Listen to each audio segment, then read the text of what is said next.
आपने देखा होगा कि आजकल सोशल मीडिया पर एक वीडियो वायरल है जिसमें कराची से ताल्लुक़ रखने वाली मैच मेकर मिसेस खान उन ख़वातीन को निशाना बना रही हैं जो उनके मुताबिक शादी के बाद घरदारी को अपने लिए ताना समझती हैं।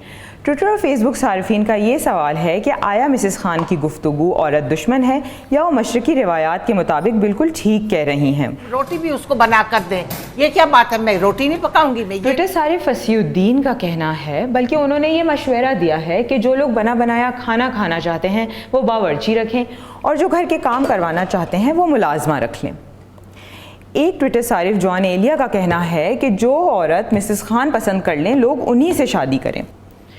ट्विटर सारिफ महक ने मिसेस खान की बातों की तारीफ़ करते हुए कहा है कि वो उनकी बातों के हक़ में हैं। महक का कहना है कि ख़वातीन फेमिनिज़म के नाम पर सलीके से काम करना भूल गई हैं। बहरहाल, तारीफ़ हो या तनकीद, मिसेस खान की गुफ्तगू ने मुआशरे के एक ऐसे हसास मौजू पे सवालात खड़े कर दिए हैं जिसकी वजह से उनकी वीडियो ट्विटर और फेसबुक और दूसरे ऑनलाइन प्लेटफॉर्म्स पर बेहद वायरल हो चुकी है।